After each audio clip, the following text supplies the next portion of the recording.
You have parents. Okay, yeah, you wouldn't be on this earth if you didn't have parents, but what if your parents, one or both, were unfaithful?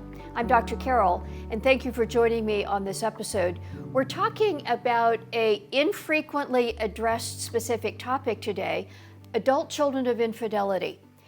Now, I think many people understand that if you're a young child in the home and your parents are having an affair and your home blows up, yes, that affects you.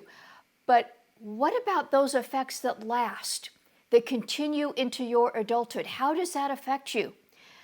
I think there's plenty of adults that might think of that topic and say, well, yeah, but that was my parents. I've moved on. And hopefully that's true. But I want you to just pause and think, if that is your experience, how might that have impacted the makeup of what you anticipate about relationships and the way you go about living your life now? My guest to talk about this really special topic is Melissa Macomber. I'll let her tell you her story. But Melissa was trained as a social worker, worked as a therapist for a number of years, worked as a research assistant, and has been looking into the research around this important topic, adult children of infidelity, for a while. And I think you're going to find her story and her insights really impactful. So without waiting any longer, let's get to it. Melissa Macomber, what a delight to have you on the program. This is the first time you and I have actually met, but I feel like there's some really, really lovely and important and perhaps challenging things we have to address today. Thank you. Happy to be here. Thank you for having me. I think our audience will know that infidelity is big in culture. There's a lot of marriages where marital infidelity happens, but we don't talk a lot about the lasting impacts of that on children. Of course, we know that kids who are in a home, okay, that may be impacted if the marriage ends or whatever. But you are talking specifically about what children carry with them in their young adult or adult lives. How did that come to be a topic that you cared about, were interested in? Well, unfortunately, personal experience. Yeah. How it came to be. I discovered my mom's affair when I was 13, Wow. which, as I'm sure you and your audience knows, really shook my family. It also really shook my faith. We were not welcome in our church for quite some time, which I know is an unfortunate sometimes outtake of infidelity. And it took me a number of years to really find my way back. It was unfortunate, but as I'm sure you know, that sometimes God opens a door or opens a window and he closes a door. So if I can get my phrasing right. So that was certainly the case for me. Anyway, to go back to my own story, I finally got into therapy when I was in my 20s for this event. And not surprisingly, I went on to be a social worker, to work as a therapist in mostly group and family situations for about 10 years. But it was really only when I started drafting my memoir, I started about 10 years ago. It's still in progress. I'll keep you posted. It's really once I started drafting my memoir that I realized the impact that the affair and all of the fallout from there really affected me, both as a child and also as an adult. So I went to the internet and said, well, there must be people talking about this now. There must be people working on this topic now. And I didn't find very much. So I decided, sometimes if you want something done, you've got to do it yourself. So here I go. And I started researching and talking to people really online and asking people for their stories and their experiences, and learned that I'm very much not alone. And none of us are. I mean, everyone, there's a community of adult children out there who have had similar experiences. Yeah. Well, first of all, I'm sorry, but you're right. Each one of us has our stuff. Each one of us has our trauma, our story. What were some of the things that you realized in your own makeup that had affected you and continue to affect you that maybe you discovered are not uncommon among adult children of infidelity? Yep. So some of the biggest research, I would say, out of the adult children of infidelity topic was in 2017, which were some researchers out of San Antonio, Texas, that showed that children who grow up with knowledge of a cheating parent can be up to twice as likely to cheat or be cheated on in their own romantic relationships, which just sounds heartbreaking, right? And it can happen even when the adult children believe rationally that cheating is wrong. Yeah. Because it works on a very subliminal level that you don't really realize that the relationship that your parents had is what you're using as a touchstone, because that's what children do as they grow up in a household. And it's very much what I did. And so I repeated my parents' patterns, I think, in every relationship I had before I got married. When I finally met my husband, I thought, all right, I got to figure this out, because otherwise I'm going to just keep doing this and I can't keep doing this. Yeah, so I certainly cheated and was cheated on in a number of relationships, and it was incredibly painful. And it was also what woke me up to say, all right, maybe there's something else going on here. Yeah. Wow, you've alluded to something that I think is really, really big. You, as a child, and any child where their parents' relationship is less than healthy, you pick up things that you don't even know you're picking up. It's kind of in the air that you're breathing, and you don't even know that it's, quotes, abnormal. Even if you intellectually realize, okay, that's not okay, there's just assumptions and a belief system that is so deep from so early. Does that resonate? Yes, absolutely. That resonates. And it's not what I like to say to people is it's nobody's fault. Like nobody's doing anything wrong. It's how we as humans work. As when we grow up, we look at our parents and we say, these are what they're doing. This is what they're doing. So on some level, we understand it to be okay, or what we should be expecting of a relationship. Yeah. And I think that's maybe more to the point, that particularly if our parents are unhappy, they communicate unwittingly or not that that's what relationships are sometimes, is unhappy, or maybe infidelity is the only way to deal with it. And even if they're not rationally communicating it to their children, oftentimes that's what the children pick up on. Yeah. Mm-hmm. And ways of behaving and communicating and handling conflict and all of that, that if they're not healthy, are going to lead to something like that. Mm-hmm. Yes, absolutely. Now, as a woman who has done a lot of her own work and helped others and working to help others, what are some things that, looking back, you might wish you had understood earlier in life as you came through that experience with your parents? Mm. Oh yeah, I love that question. Thank you. Honestly, the thing I wished for most was more communication or understanding from my family. For a lot of very good reasons or very understandable reasons, my parents didn't want to talk about it with us. They didn't want to communicate about it with us. And I'm sure they had their own, shame and embarrassment, and I understand all of that.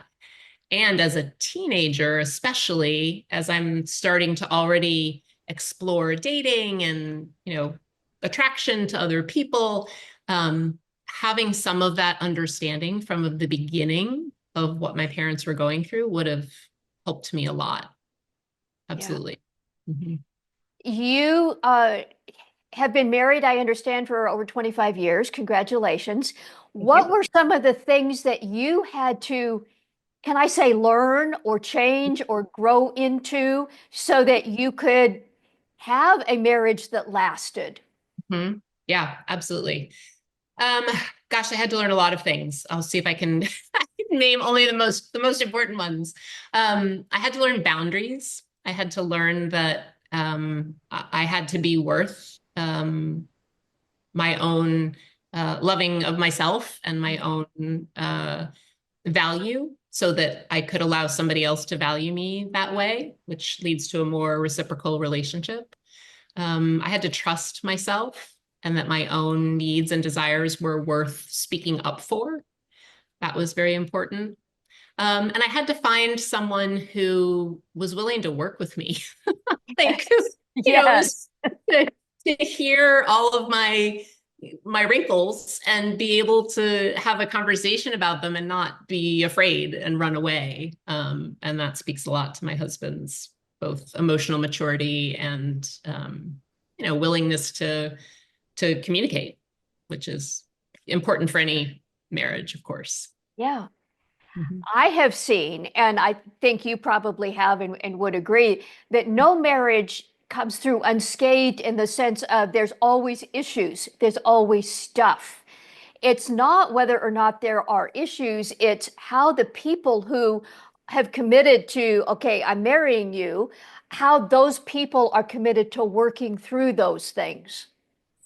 Yes, and the ability to bob and weave, right? And be able Yes. to flex a little bit and not see everything as either or very very strict right and wrong. So Yeah. Yeah. Um, in the research that you referenced about how common being cheated on or cheating is for kids who grew up with a parent who did, um, any more reflections on what the challenges are for adult kids in their romantic relationships if they experience that as in their growing up years? sure. I would say the first step is to recognize what's there. And this can be obviously super painful, even if you know about infidelity between your parents, sometimes having a um, more intricate look at what else was going on. For example, and again, this comes from the research, parent happiness is very predictive of what a child will look for in their adult relationships. So, for example, if you are perceiving that mom and dad are unhappy, then you could perhaps assume that that's the nature of what a relationship is. There's sort of a baseline level of unhappiness. Wow.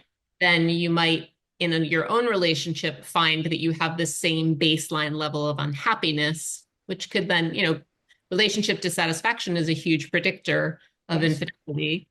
So that may inevitably, or well, not inevitably, but that may push you in that direction in a way that you didn't see coming. I guess is sometimes what I hear from kids is they didn't see it. They didn't see it coming. It just felt like they were on autopilot and they were moving through the world without really realizing what was going on.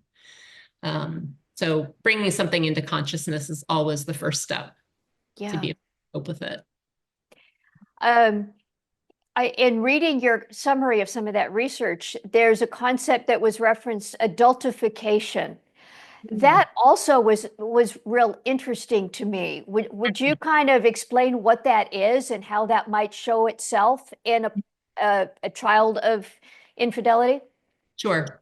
Um, this was certainly part of my story as well. Oftentimes, when two parents are struggling with each other, they will bring in one of their children to help negotiate, to help be a go-between.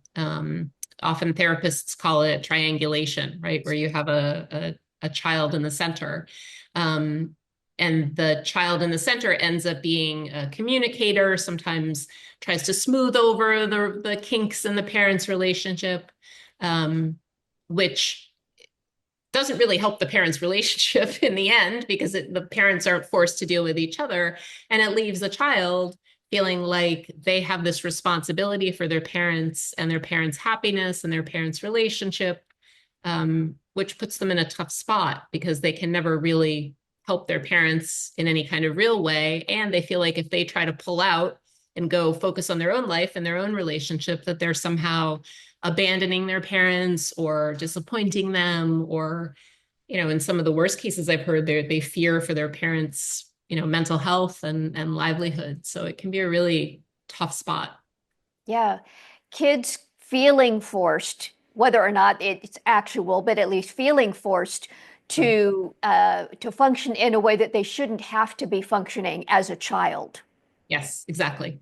Yeah. Mhm.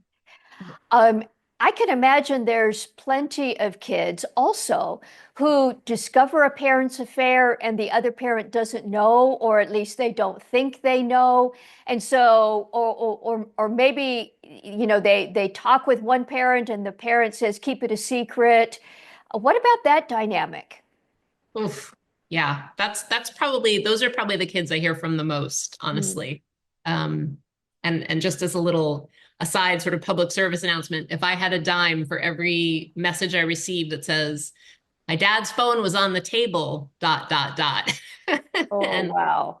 teenagers particularly are so attuned to technology and social media and um, pick up on that kind of stuff. If it's coming through a phone or a social media app, they will find it.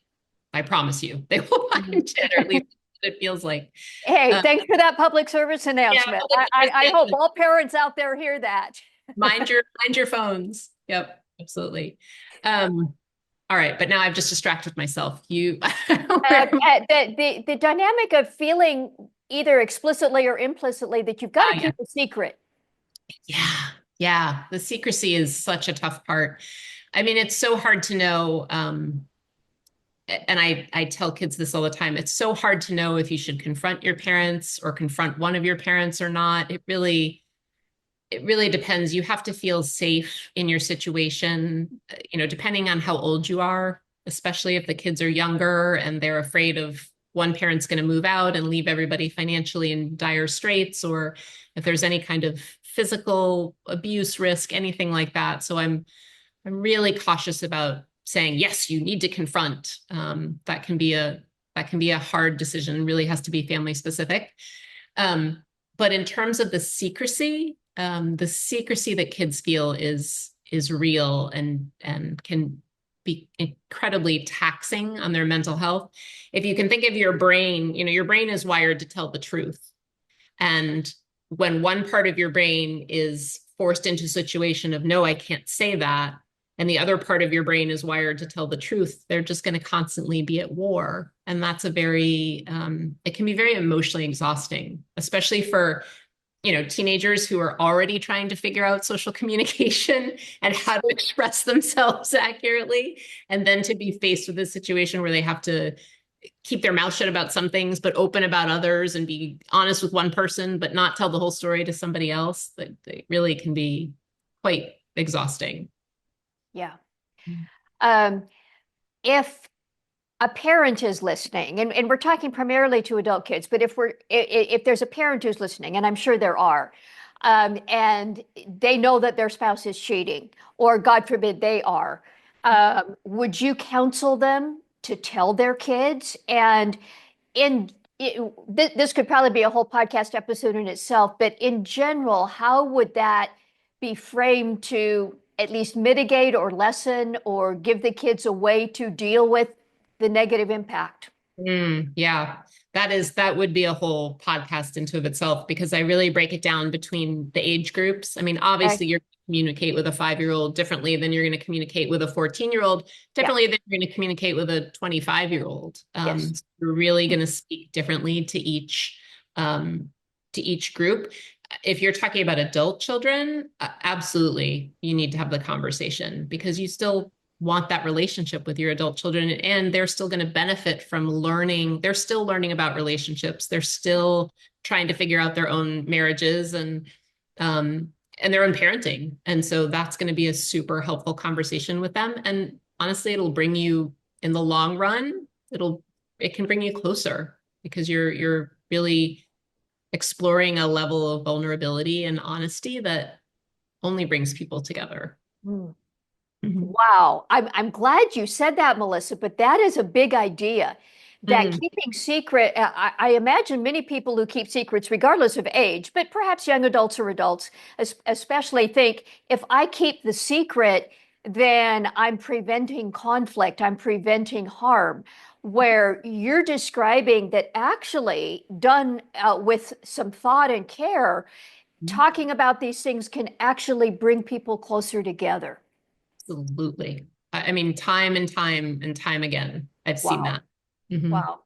Yep. I could also wonder, although I don't know if you've written about this, but I also wonder if there's a difference between a parent who cheated, who is deeply repentant and doing deep personal heart work to repair, and works to repair the marriage and the impact of that on kids versus I'm just going my own way. I have an affair and eventually I leave and it's just chaos. Mhm. I'm thinking that might be different. I wonder if you've noticed or could comment on that. Yes, absolutely. It's definitely different. Although I will say it has less to do with the decision of the parents to stay together or not. It has more to do with taking ownership, particularly on the part of the betraying parent, Good. to be able to say, yes, I did this, and yes, I know it was painful, and yes, you are right to be angry. That kind of a confession, I guess, but it's really more about not owning up to every little detail or every little act. It's just about uh, validating the kid's experience or the adult child's experience of what's happened. And I would even say that's true for the betrayed parent. And I say this gently because often when you're a betrayed parent, your world is thrown upside down and you may behave in ways that are not what you would otherwise. And that can affect children as well. And even for the betrayed parent to be able to say, yes, I know I got angry at you when it wasn't your fault. Or, yes, I know I was a crazy person for a couple of weeks and that really affected you. That's equally important for kids to hear.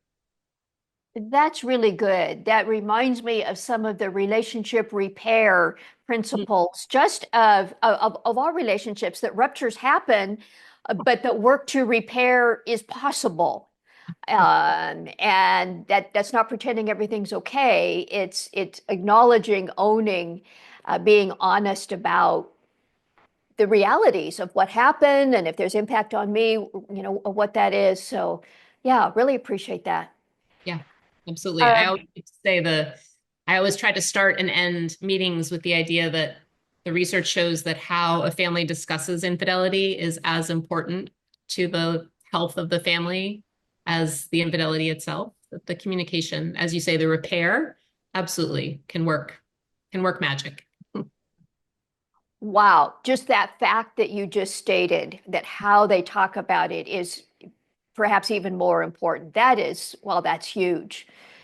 One of the things that you are also explicit about is that as important as unpacking the past may be for many, whether that's in therapy or whatever, it's also really important to develop relationship skills now, to come to understand this is the family of origin that I really had. This is the honest family I came from, and develop skills now in relationships.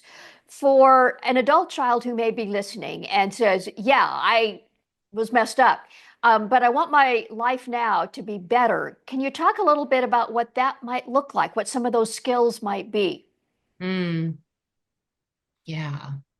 And would you say this is more about relationships with other people or with family of origin? Well, It's thanks for similar. clarifying that. I think it's important that we acknowledge relationship with your family of origin. If that was a cheating family, is really hard, and maybe comment on that first. Yep. Yes, I think so, because I almost think one leads to the other. I think you Yes. need to come to some peace with your family of origin first, before moving on. And that looks like good boundaries with those people. It's not your decision as an adult child to make a decision for your parents. They need to come to whatever uh, agreement for their relationship is right for them. And you need to respect that and be able to allow them to have their life. And that may mean that you need to set some boundaries as well, because maybe being with them is hard, and that's okay. And you can still love them and still have a relationship with them. It just may take a little bit of time and experimentation to find out what the right But distance is. isn't that hard for an adult child to not carry that responsibility? I mean, that's got to be huge. Yes, it is. Absolutely. It is, especially if you've been triangulated and you were Yes. put in the middle. But it's the truth, right? I mean, it's not your decision to make for your parents' relationship. And just like it's not their decision to make about your relationship. It's Yeah. you have to have some separation there. Yeah. So I talk about boundaries, I talk about good communication, and I would say that in the other side going forward as well, that having some mindfulness about what you need in a relationship, what kinds of behaviors are important to you, what kinds of behaviors are not important to you, or are no-goes for you. And surrounding yourself with people, and I mean this in terms of friendships as much as romantic relationships, whether that be a church community, a worship community, a group of friends that really support you and that you feel you can be your full self with. You don't have to keep any secrets from. You can tell them about your parents, that they can know all of you. I think that's critical. Really, really good. Mhm. Um, Our audience knows that we frequently talk about where faith and relationship with God or church or whatever fits into some of these challenges. And you referenced in telling your own story that really impacted you and your family's relationship with church and that you had a process to walk through. For whatever measure of that you might feel comfortable sharing, what was the internal process you had to go through in your faith journey as a result of that? Mhm. Um, I had to, in its most simple form, I had to learn that the way that my parents and my family were treated was not about God, that it was about a a, a person or a group of people, really, and Mhm. their own insecurities and opinions. And for a long time, I thought it was, God saying, "No, you're bad, and your mom's bad, and your family's bad." And I had to really come back from that and learn that that was not the case at all. And of course, I still don't really know why it all happened. Obviously, I have faith. Um, I have faith in God that it happened for some really important reason. And I hope that me speaking about this is part of it. But that was probably the greatest impact that I had to learn. Yes. Mhm. Yeah. I'm glad you verbalized that because as I have talked with people, regardless of their stories, the really hard places in their stories so often impact their perception of God. And walking that through and their perception of God and relationship with Him can be a really big challenge, but it also can bring meaning. I don't know if healing is the right word always in that kind of thing, but yeah, a scar instead of a raw bleeding wound. There's some meaning that can come out of it, and that's what I hear in your comments there. Yes, 100%. I Yeah. agree. Mhm. You are writing and thinking and talking to people about this. This has been really, really important, I believe, Melissa, that this topic we address. Where might people, if they are personally impacted or know somebody who is, where might they find what you are doing and perhaps connect with you? Thank you for asking. Yes, I have a website. It's melissamacomber.com. And I have a blog there, as you have clearly read very carefully. I appreciate that. That's free. It will always be free. And it's all research based, along with personal experience based. So it's both. Um, and that's the best place. You can email me from there or simply browse the blog and get some help that way. Yeah. Well, we're definitely going to have that link in the show notes where people can find you. I understand you are inviting people to share bits of their story with you. I noticed that, and so just to our listeners or viewers, if this resonates with your story, well, there's a place to connect with Melissa and share a bit of your story, and I know you'd welcome that. Um, Absolutely. I would love that. Thank you so much. I really appreciate your vulnerability and your honesty, the research base that you bring to thinking about something that is much more common than I think is often really talked about or appreciated. So thank you for your work and many blessings to you. Thank you, Dr. Carol. Same to you. What an important thing to highlight, adult children of infidelity. And I so appreciate Melissa Macomber addressing something that just isn't talked about much. But you know, if this is part of your story, that it impacted you, and it probably still does. Well, I would invite you to check out Melissa's resources, check the link under this video, and just realize you're not alone. And you can learn skills now, regardless of what stage of life you are, to, as she said, make peace with your family of origin, which is a process, and then develop better relationship skills now. I want to suggest that if you are married and need some help to develop those relationship skills in your marriage, check out our online course, Fully Alive Marriage. You can find that link under this video or fullyalivemarriage.com. Now, maybe you're not married and this still impacts you. Well, regardless of your relationship status, married or unmarried, what you have come to know and believe around intimacy, sexuality, and relationships definitely is impacting you. And if you need some space and an environment to unpack that more deeply and get some help to experience growth and freedom and meaning, check out our intensives.